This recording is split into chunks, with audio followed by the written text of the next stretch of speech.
Whenever I sort of talked to my friends and family about it, they were saying, like, you've no experience in it, you need to know somebody to get in, there's no way you're going to be able to do that, like, that's a stupid idea, like, don't do that, that's a crap idea.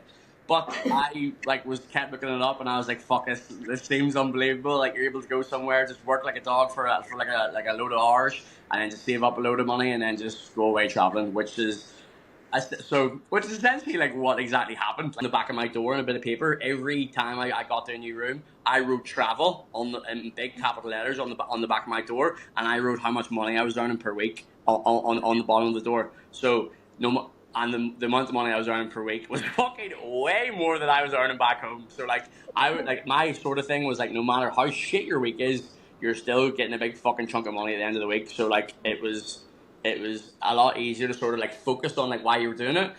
I always said about like focusing on the positives.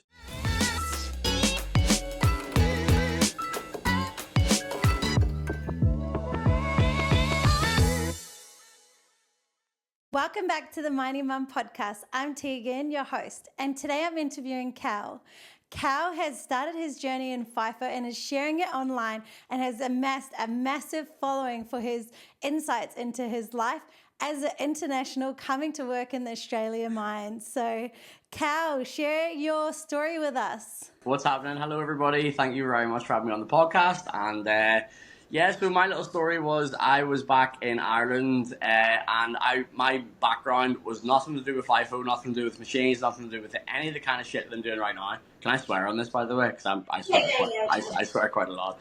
Back home I was like running nightclub events, so I was a nightclub promoter. So my main job, literally from probably 17 right up until like COVID happened, I had a whole like ecosystem of all these different events and running all these different brands and all these different venues all over Northern Ireland. Had a whole team of people working for me, and all was going good.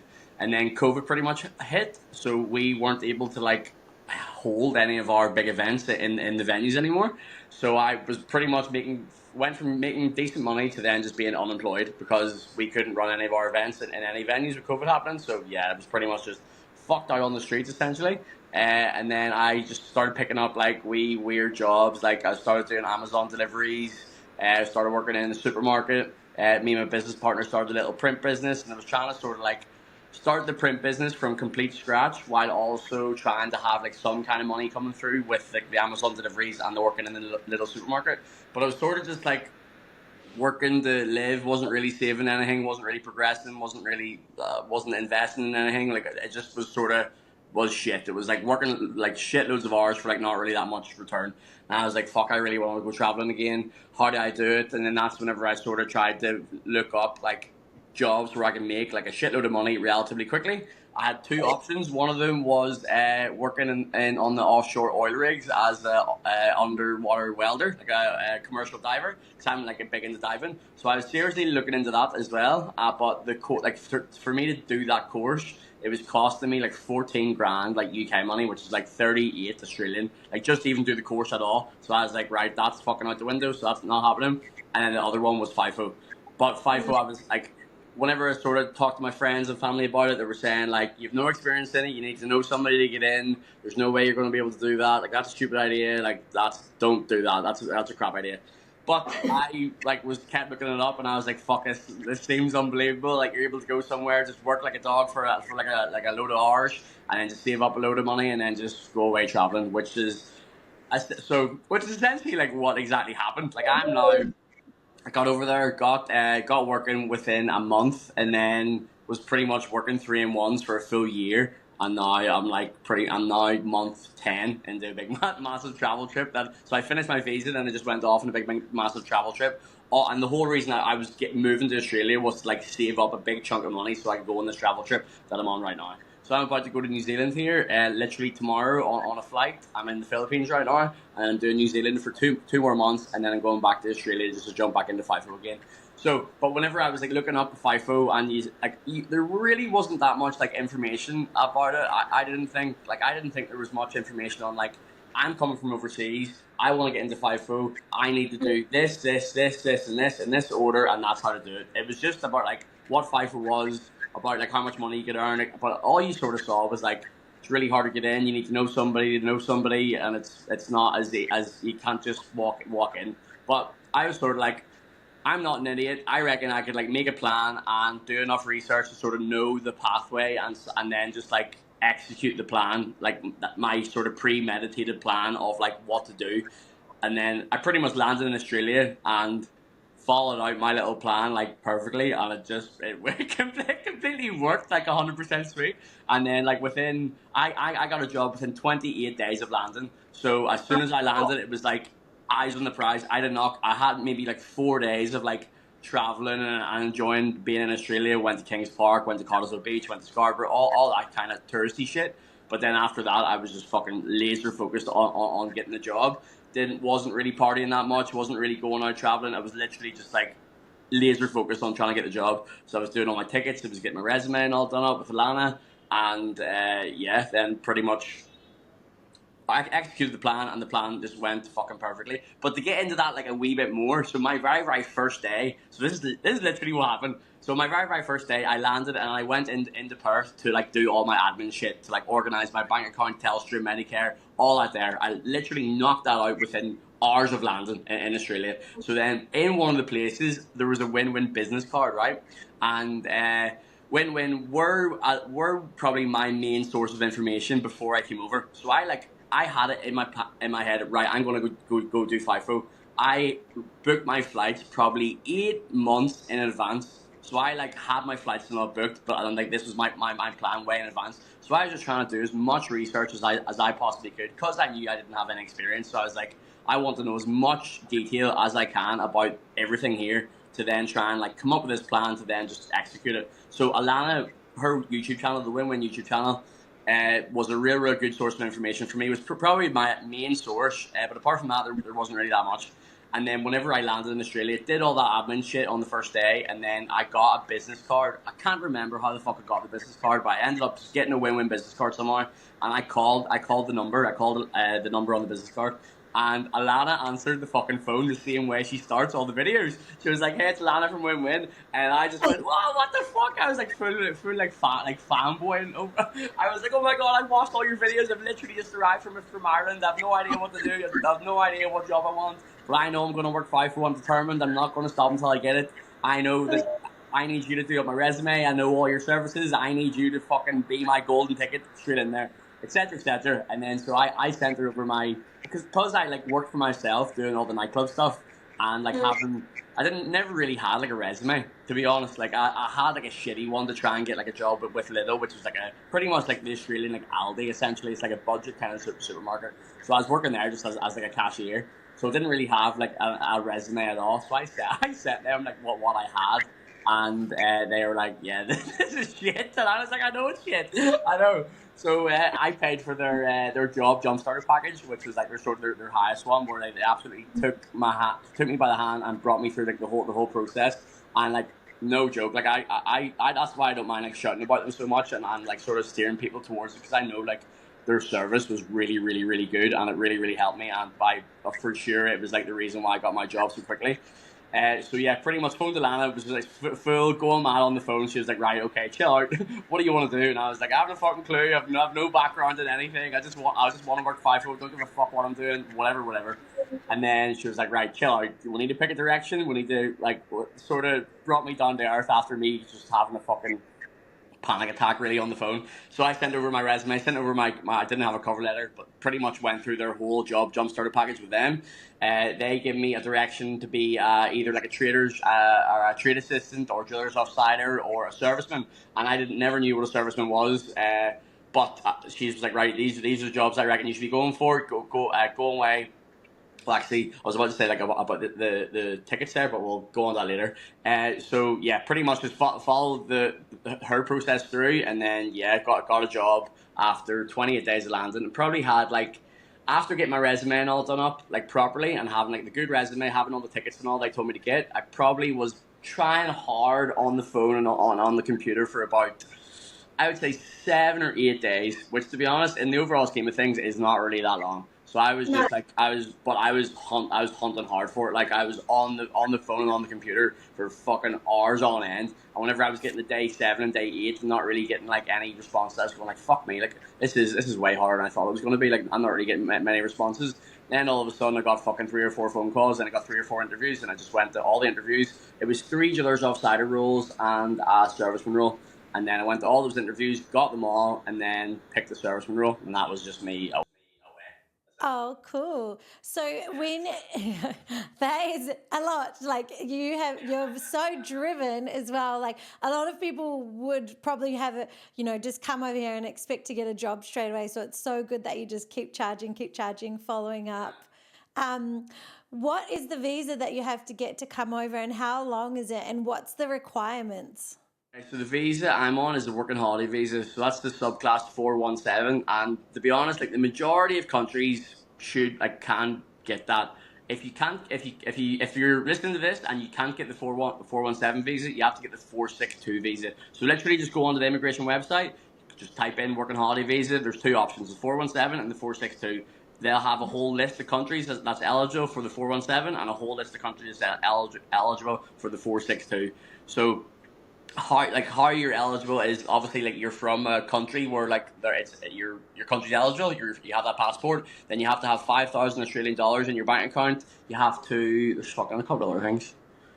Can't remember, but it's just all these sort of little bullet points that you have to get, or you have to be like eligible for. So yeah, the 417 is probably if anyone's coming from overseas, it's most likely the 417 visa, and that probably costs, I think it costs like $380, and you have 12 months for it to start. So say for example, if someone's like, say me, I wanted to go to Australia and I didn't have the visa. This is me like being overseas. If I got accepted for the visa today, I have until today next year to like get to Australia. So people think it's like I get questions of like, oh, do I need to like be in Australia whenever I get my visa? It's like, no, you have a year to use it. So if anyone's wanting to go to Australia in the next year, get your visa, because you have a year to like activate it. Once that's activated, you then have that for 12 months. So you do, and in those 12 months, you can then do regional work. To then be eligible to apply for your second year visa, and then so that's the sort of stage I'm at right now. I've applied and got my second year visa granted, so I'm about to go back to Australia after this New Zealand trip and then start my second year. So I have like a whole year, and I'm obviously just going to be jumping back into Fifo, trying to save up a big fucking pile of money, exact same again, and then fuck off on another big massive travel trip. I'm going to continue to run away from real life for as long as possible. Yeah, is that your dreams? I was going to say, yeah, like what's the next step? I guess you're coming back for 1 year. What are you going to save up for that second year? More travel and come back, or probably just more travel and come back. Like traveling is it's so good. So I'm probably my next big trip that I'm eyeing up is probably going to be start in Mexico. Go all through Mexico, go all through South or Central America, then do South America. That'll probably take like a year. So I'm hoping to do like my full second year visa, save up another big pile of money, and then just go and do that big trip for like another year, and then come back and start my third year. So, oh, that's so good. So you can come back for your third year again. Third year. So, but after the third year though, I will like then it sort of gets to a bit of a crossroads. Like my job at the minute, I'm a serviceman, right? So we can talk about that later on. So I'm a serviceman. It's actually not on the skills shortage list, so I might find it a bit tricky to actually try and like get permanent residency from my job, especially with me taking like big, long, year-long absences between visas. So I was chatting to a visa agent, and they said, yeah, that's probably like not going to look good. But I honestly don't know if I want to be in Australia like long term. I think I'm just out on a big, crazy, mad adventure for a couple of years, just sort of floating about, loving life kind of thing. But I don't know if I'm going to like proper settle. But I'll worry about that in like year 3 kind of thing. I'm not really thinking too much about that. So yeah, that's sort of the visa requirements. I get loads of messages as well. Like if you're too old for the working holiday visa, so I'm from Ireland, right? So from Ireland, it's 18 to 35. Other countries is 30 is the max age limit. So a lot of people, I get comments and messages like, am I too old for FIFO? No one's too old for FIFO. You just need to be 18. So like, there's no ceiling age limit for FIFO, but there is a ceiling age limit for the visa you're going to be able to get. So if you're too old for the working holiday visa, if you're over 30 or 35, depending on what country you're coming from, you're gonna have to go through a visa agent to do that, because there's all these fucking different avenues and loopholes and shit that you need to like then go through, because you can't get the working holiday visa, and it's not a simple process. So you're going to have to go through a visa agent. I work with two. A good one that offers a free call consultation at the minute is True Blue Migration. I work for another one, but they do charge for the call consultation, and it is a bit pricey. So I'm sort of just steering everybody towards a True Blue migration because they're sort of so big and so established. They like don't charge for their first call consultation. So like, yeah, I would advise anyone just go into my stand store, which is a little link in my bio. Scroll down to where it says True Blue migration. Click on that. You can fill in a little form, and they will have one of their like professional people contact you and walk you through the whole pathway, what you need to do, what your whole stage of the process is, etc., etc. So for all the millions of messages I get about FIFO age limits, there is no age limit, but there is the age limit to get into want to work on a holiday visa. So if you can't get that, go through True Blue migration for all your questions and answers. So good. And so serviceman, what does that mean? And then also, what tickets did you get to help you get those jobs? Okay, right. So we'll talk about the tickets first. So I have a video on my TikTok and my Instagram. It's called My Biggest FIFO Mistake, right? And yeah, I fucked it up at the very, very beginning. But I'm glad I did, because now, like, for me fucking up and, like, spending all this money that I didn't really need to spend, I'm now able to sort of tell my story to people to, like, what not to do. Because I didn't have any experience and because I didn't really, like, know much, I just did all the, like, sort of research before. But I felt like because I didn't have any experience, I was like, right, I'm just going to arm myself with as many tickets as possible as soon as I land and just try and, like, fucking just get whatever so I can then, like, sort of beef up my resume to say, like, oh, I've fucking got all these millions of tickets. But in hindsight, that was a really stupid idea. So it was, because I was getting tickets that, like, were nothing really to do with the job that I was wanting to get. So I think the very, very first one I got was obviously the white card. The second block was working in heights, confined spaces, and gas testing. The next one was a high risk forklift ticket, which was a 2-day course. And another one was a high risk EWP over 11 meters. That was a 2-day course as well. Then I did my first aid and CPR, and then after all, so I got all those tickets, right? And then I was chatting to Alana, and she was like, "Have you got your HR license?" And I was like, "No, what's that?" And she was like, "You're a fucking idiot. Like, what? Like an HR license." Yeah, like she was saying, an HR license would have completely trumped all of those together, especially with me wanting to be a serviceman. So yeah, I got all those tickets, but I spent, I would say, probably $1,500, $1,800 on tickets that I didn't really need at all. Like, whenever I got to site, like, I actually have not used, the only ticket I've used is the one that Alana told me to get, the HR license. I've never been in a forklift. I've never used an AWP. I've never been in a confined space. I've never done gas testing. So I got all these fucking millions of tickets, but I actually didn't really need them at all. So my advice would be to people to, first of all, I would really, really recommend having your win-win call. So win-win offer a call consultation, right? Which is essentially just like a little 20-minute phone call with them to sort of talk about your background, what kind of direction you should be going in, and what kind of, like, role you should be going for, and then what tickets you should be getting to aid your chances in that role. So me, I sort of was like a bull in a china shop, just fucking picking tickets from here, there, and everywhere with no real structure or organization to it at all. So I'm telling, if people are wanting to, like, come over from overseas, I would really recommend sorting out your win-win call consultation before you even leave your country, right? So how to do that? You can go onto my little stand store, which is a little link in my bio on my TikTok or Instagram. Scroll down to where it says book your win-win call consultation. Fucking click that, and that's how to do it. So the reason why I tell people to, like, book that call consultation before you leave, so as soon as you land, you will know what job direction to be going for and what tickets to be actually applying for, rather than just landing, then trying to have the call consultation, which could be 2 weeks down the line or whatever. And, like, just so, like, as soon as you land, you'll know exactly what job to be going for and exactly what tickets to be getting to aid that thing. So there's no point you just arriving and getting all these millions of tickets that you might not even need, like I did. So I pretty much spent that $1,800, whatever it was, to warn you people that is not what to do. So do not copy me. Learn from my mistakes. Book the win-win call consultation before you even leave your country. So as soon as you arrive, you know you can hit the ground running, knowing what role you're going to be going for. Because there's a million different roles. There's all these different roles and all these different directions you can go down. But to, like, sort of pinpoint, like, a direction you're going to be going in that, like, would suit you and, like, you're going to want to do, to then aid your chances to get that, you then go and get these tickets that will help that role, rather than just you getting fucking millions of tickets like I did.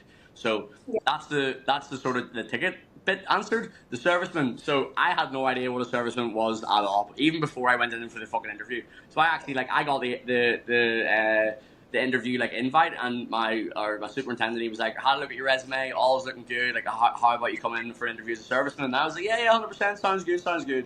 As soon as that call happened, I then rang Alana and I was like, "Alana, I've just got an offer for an interview for a serviceman. What the fuck is a serviceman? What do you do? What's the things?" And she's like, "Right, serviceman, you go around a little truck and blah blah blah." So serviceman. So my role as a serviceman, I have a service truck, which is why I need the HR license to drive a fucking big we call them lorries back home, but trucks. So in my truck, I will have diesel, I will have grease. It's essentially like a little garage on wheels, is how I describe it. So I'll be in my service truck, and in my service, yeah. So there'll be diesel, grease, hydraulic oil, engine oil, AdBlue, coolant, air, to blow air filters and stuff. So I pretty much have a little routine where I go and visit every machine that we have, right? So we have a fleet of probably 45 to 50 machines that I'll be going to every day. And I will have a little routine where I will go and do, I need to have all the big production stuff done before the operators even get there. So I'll go and pull up beside a big digger or whatever. I'll jump on my service truck, turn the compressor on, it'll be so that's all the pumps and all starting to go. I'll run over to the where you put the fuel on. I'll put the fuel on, that'll start fucking pumping away, and while that's pumping away, I'll run around and do all the grease points. The grease points can either be automatic grease, which is a big grease pod, and the machine will circulate the grease or all around the pins itself, which is very, very handy for me. Or if it doesn't have an auto grease pump, it's then manual grease, which is where every little joint like this here, every little joint will have a nipple on it, a grease nipple, and I'll have to know exactly where all those grease nipples are, so I can go around with my grease gun and grease all the individual nipples. It's essentially like preventative maintenance, so it is. So I'm pretty much so obviously all the machines are in real horrible, dry, fucking dusty environments, and they're working for hours and hours and hours and hours, day after day after day. So they get very, very worn out. So the grease, for example, in a pin like this, if it doesn't have any grease, it can seize up and get stuck and get and sort of mesh together. Whereas grease and sort of lubes it up and keeps quite loosey goosey and sort of moving well. So I pretty much have a little routine where I'll know I have to have these 25 machines done before Smoko. And as soon as Smoko is after, which is at 10 a.m., I know that I'll have another 20 machines in this area to do. Then it'll be lunch, and then once it's after lunch, I know I have to go and do this area and I have to get all those machines done. So I have to visit every machine every day to give them fuel. And in my truck, my truck holds 10,000 liters, right? And I was probably going through, I would say, it's probably about 36 to 38,000 liters of diesel every single day, which is mental. So all of our big gear, our big dozers and our big diggers and shit like that, they'll take over 1,000 liters just in themselves. They'll be 1,100, 1,200, depending on how hard they're working, depending on where they are. But yeah, at the very, very beginning, I was lost. I had no idea where I was. Whenever I landed, I was sort of shadowing. I was sort of a helper to the main service guy, a guy called Willie. He's a complete fucking legend, one of my best mates up on site. And I was pretty much just shadowing, being an extra pair of hands to him. And he was just sort of doing his own little routine, and I was just sort of trying to help and trying to learn. But at the beginning, I hadn't a fucking clue about anything, and I was going, how the fuck can I learn all this here? This is way in over my head. It's absolutely roasting. It's so hot. And how can I learn all these different grease points and all these different oils and all these different fill points, and Komatsu's are different to Cats, D10s are different to the D11s. Fucking it's a lot. But your body's amazing. After doing that, day after day after day after day, I could now tell you, even though I haven't done it for a year essentially, I could list you our whole 50 machines. I could tell you what oils go where, what's the auto grease and what's not grease, and what yeah, it's a lot to download at the beginning, but you just sort of do your little routine day after day after day, and you'll know what all the little machine discrepancies, this one the overflow's fucked on that one, so that needs to note it down, or this one has a weird nipple on over here that the one doesn't have. So you sort of just get to learn all these different machines, which I quite liked because I was coming from absolutely zero experience. And if you say for example, if I was like a dump truck operator, I would just learn the dump truck. I would know about the fucking tires, the fill points, transmission oils, hydraulic oil, engine oil, how to dip it, how to look for certain things, etc., etc. But me being a serviceman, I have to do that, but with every machine that we have. So I quite liked how like sort of methodical and like strategic the whole thing was. 'Cause I needed to know. I had a whole routine, and I like to stick to the schedule and stick to the routine. And if a machine like broke down and I had to go into the workshop, I needed to remember that, because once it got fixed on the workshop, it would go back on the go line, and I would know that I didn't get it before it went in, so it would be empty right now. It would be sitting on the go line for someone to get into it empty. And if someone, my role was to make sure that like no machines like ran out of fuel and everybody was just able to work like non-stop kind of thing. But yeah, the serviceman role, I really really enjoyed it. I enjoyed, even though it was like hot as fuck and you're out on the ground and you're pulling out all these reels from, and like they're heavy fucking big hoses and stuff, and you're climbing up all machines that are all roasting hot. So like there's a load of shit parts about the job, but I really I enjoyed the physicality of it. I enjoyed sort of the social, because I was able to go around and sort of meet everybody, like all the operators. I had all the shit that their machine needed. If they needed engine oil or hydraulic oil or whatever, like call me Cal, service truck, I need such and such, and I'd be like, yep, no bother, blah blah blah. And whenever they saw me coming, they knew they could like, go out, have a smoke, chill out, relax, and have a chat with me, and I'd run around, be doing all my stuff. So I really really enjoyed it. It was good. The day went in very very quick, but it was like you're on a tight schedule, because I knew that I needed to have so many machines done at like certain times of the day. If something like kicked me off whack, like say something big happened where I had to go and like evac a whole friggin' big digger like oil pan or whatever it was, you knew that you're then sort of like chasing your tail, because you knew you had like so much in front of you before like your next break. So there was good points and bad points, but I really really enjoyed it. And yeah, the next kind of like stage of the serviceman role is then actually like working in the workshop and doing like actual services on machines. So I was never really I was helping a wee bit. Like my truck was obviously there doing the evacing and doing the pumping and stuff like that, but it'd probably be like a more senior serviceman or like a fitter doing the actual service of the machine. But that's like the next progression for me. Now I know all the fill points and all the fuel and all the grease and all the everything. My next stage is learning the sort of PM1s and the actual proper services of the actual machine. So yeah, that's the tickets, and that's my role as a serviceman. That's awesome. I love how passionate you are about your job, and you know your part that you play in production. So that's really awesome. And then yeah, my next question was going to be about progression. It sounds like that would fit well into like going into an apprenticeship or like a senior serviceman. Do you have an opportunity to do that, like to go on to the next step? Probably. Well, I don't know about like a senior serviceman, but I would just become a better, more knowledgeable serviceman. So like right now, I'd probably be able to take you through a PM1 by myself. So PM1 is like the very very first stage of a service. So that's like whenever your machine's done 250 hours. So I also have to probably every like probably every month I would like take a note of all the machine hours, right? All the machine hours. So I would have all my like fuel sheet, all the list, all the different machines I have to fill up, and I would take down a note of, or I'd ask the operator what hours the machine's on, just so like I can book in with the workshop. Like this one is close to needing a PM4 or PM3 or whatever it was. So the services go: PM1 is 250 hour, a PM2 is a 500 hour, a PM3 is a 750 hour, and a PM4 is a 1,000 hour. So at each one of those stages, more stuff gets serviced. So the very basic one is PM1, whereas the PM4 is like everything. Like the whole machine gets completely like stripped back, and everything gets done. Everything that can be done is done. So they take for ages, but like yeah. So that is the sort of like the progression of me. And whenever I was working, like my company, like we're good with like offering, because we had to drive like a Manitou like round our workshop, and also like a skid steer and stuff. So that they put me through those courses. Like I didn't pay for those, which was fucking really really good.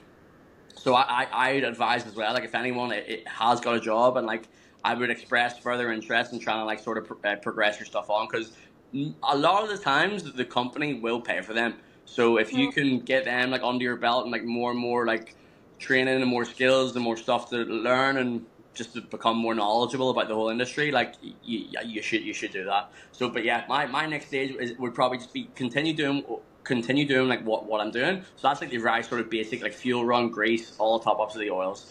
But then yeah, to actually learn how to like properly do like a PM1, PM2, PM3, PM4. That's like my next goal, and like probably like in my resume and all like that. Like whenever I go back to Australia, like I'll be putting that in my resume that like I'm super good at like knowing all about the fuels and the oils and like what to do, but I would not be confident enough to like do a PM2 or PM3 by myself, like with no one, because like it's obviously a big deal if you fuck that up. If you put the wrong oil like in the wrong place, and that's the machine, that is not good. So that like it needs to be right. So I would not have the confidence to like do that myself, but like that's what I'm looking to sort of progress onto.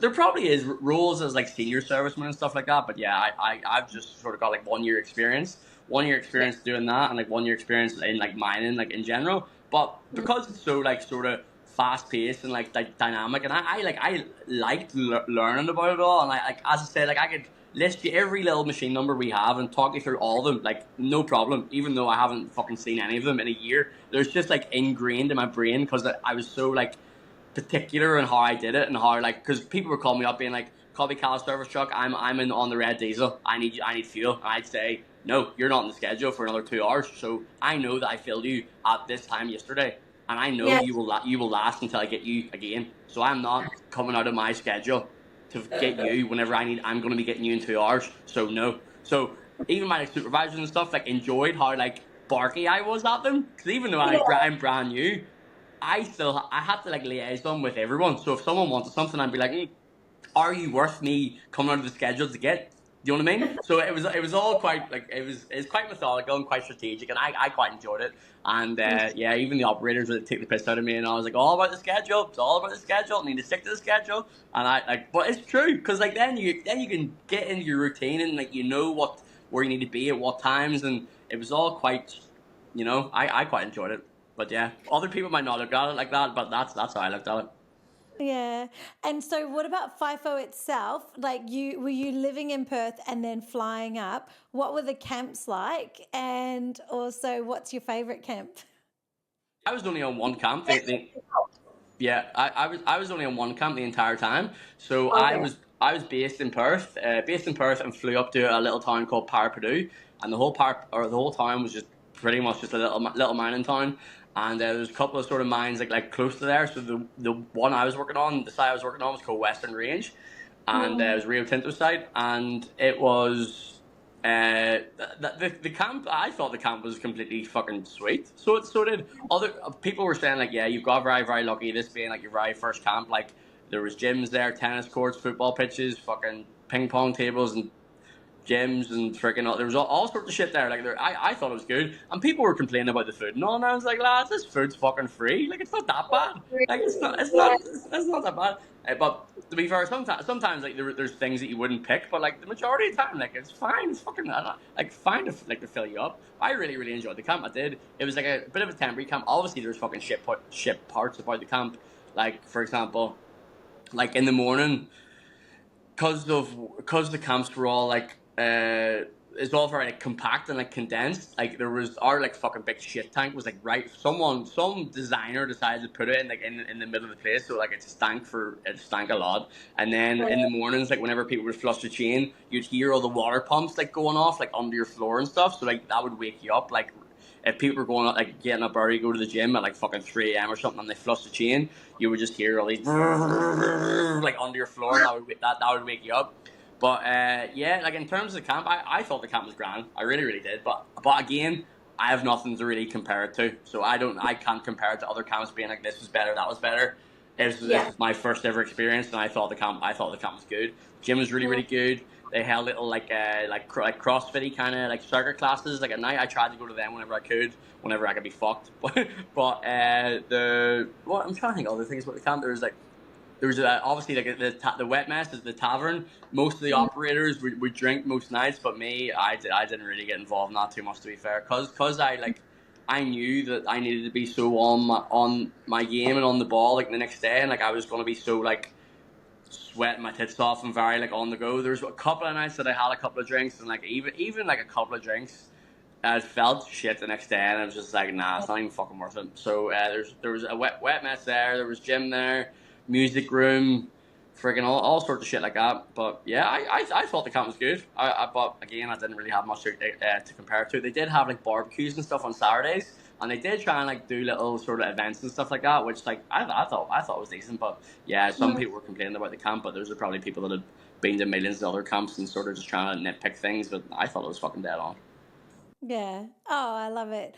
Um, what about like homesickness? Obviously, you're all the way on the other side of the world from your family. You're then going to like those remote camps, working remotely. How did you deal with like your mental health doing FIFO?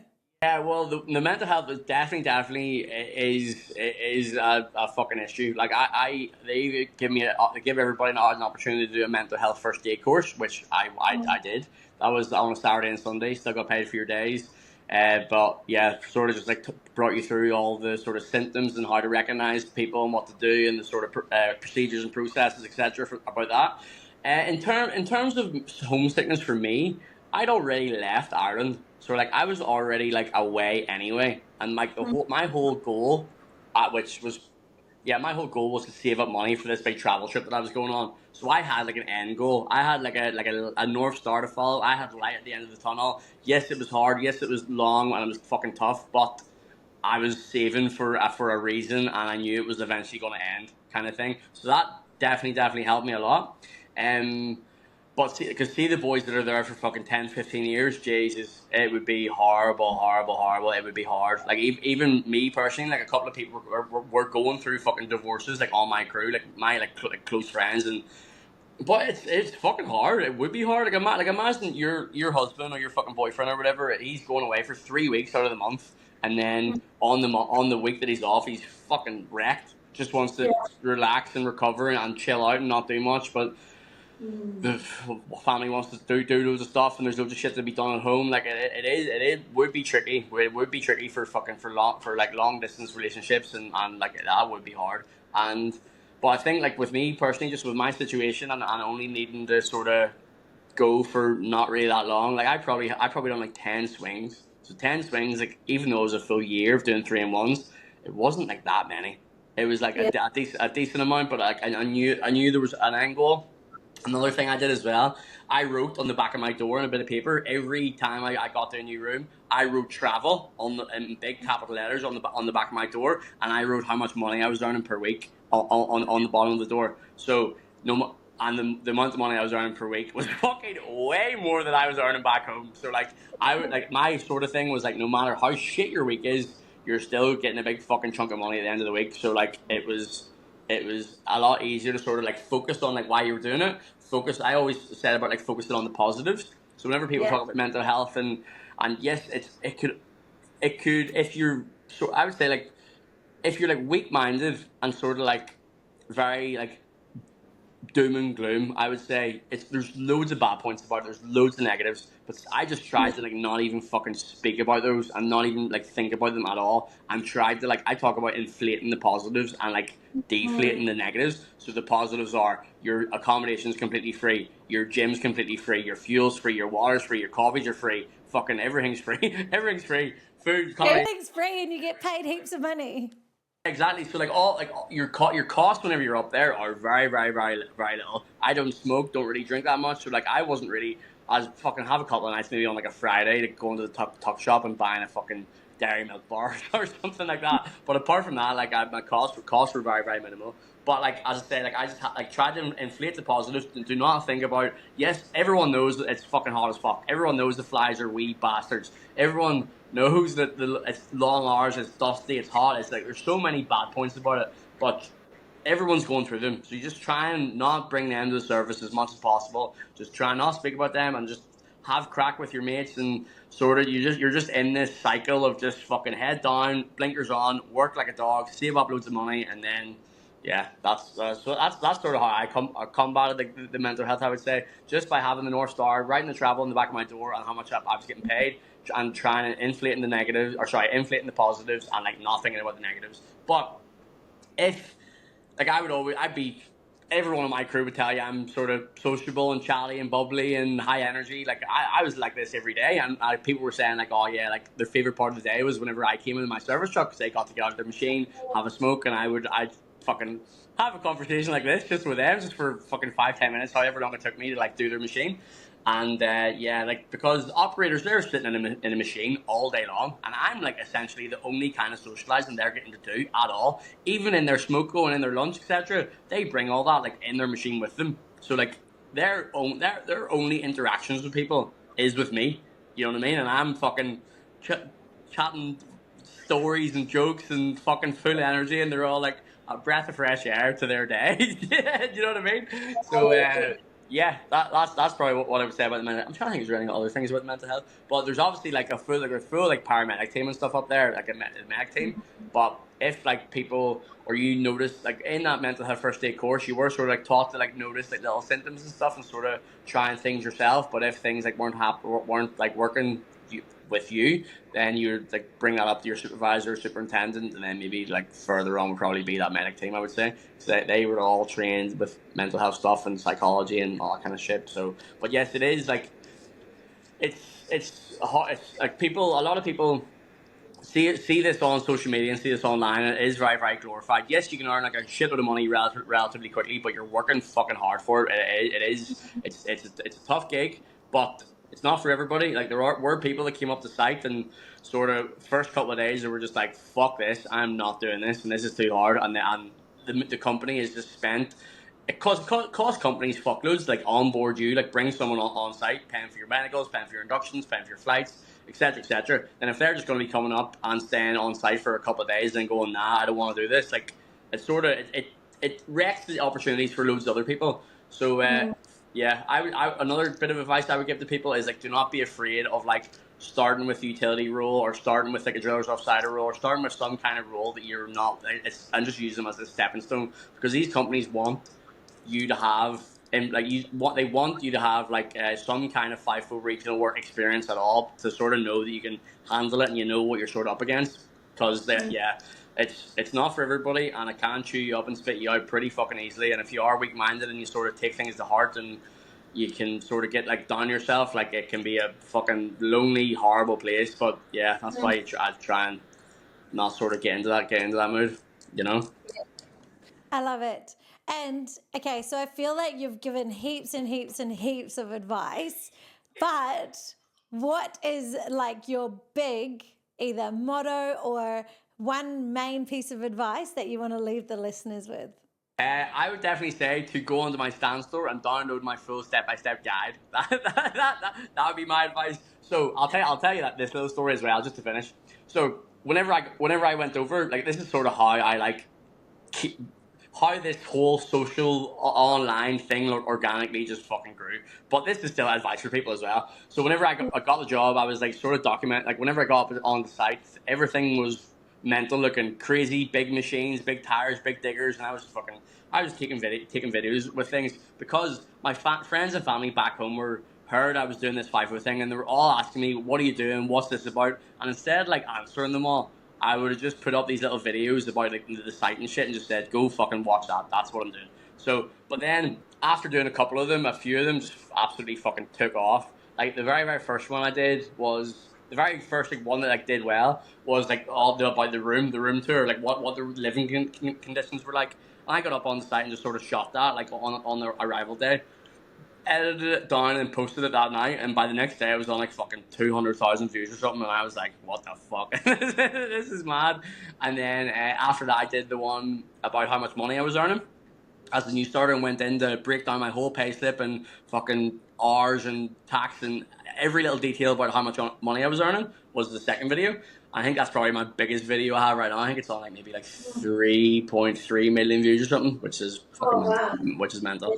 But yeah, so from those videos, I just had an absolute tsunami of people like wanting to, like all these millions of questions, and everybody was generally asking me the same kind of thing. It was, I'm coming from overseas, don't know where to start, what do I do, what tickets do I do, what training do I get, how do I apply, where do I apply, where do I start, all these kind of questions. So I was like, right, there's obviously a gap in the market here that I was sort of experienced, because I didn't really think there was anything to sort of tell you, do this, this, and this in this order, and that's how to get in. So I pretty much worked away. It took me fucking months and months to make it, to be fair. But I tried to like make this full, like, comprehensive, like, step-by-step guide, the exact guide that I would have wanted, but whenever I was, like, overseas and I wanted to come over.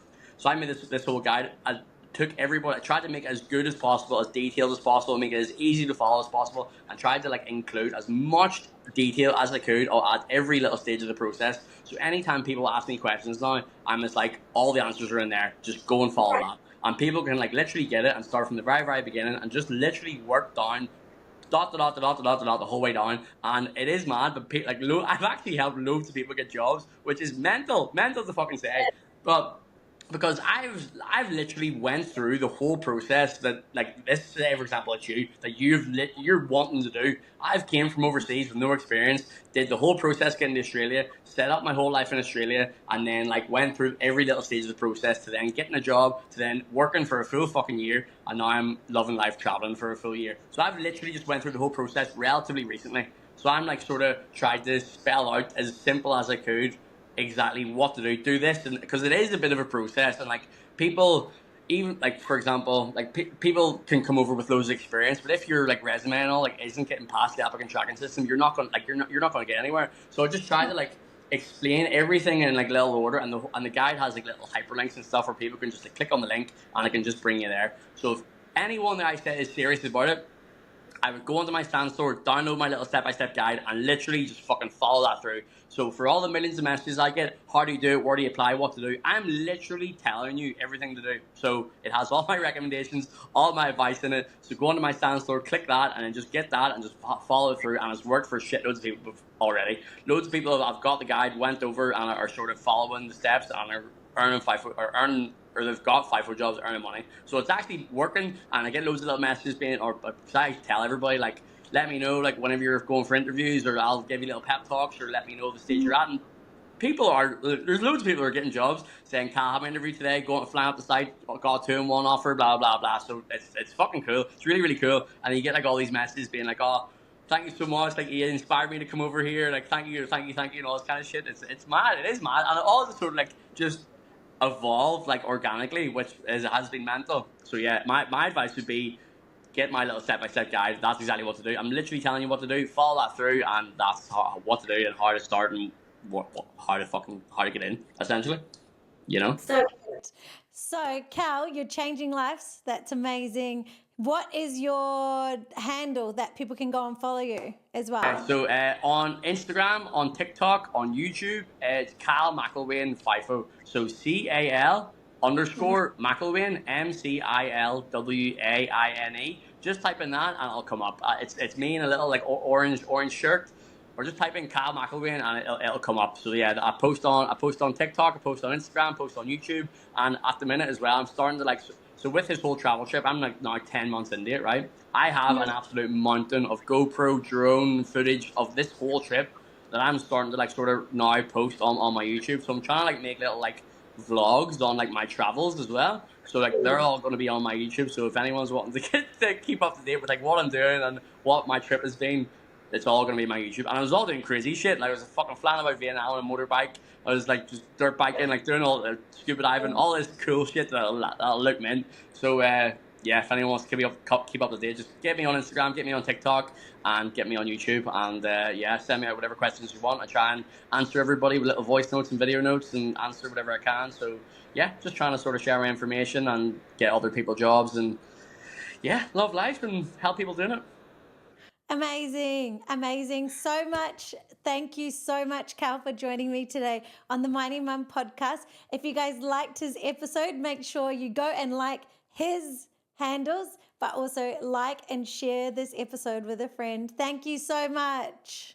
No worries. Bye, everybody. Thank you.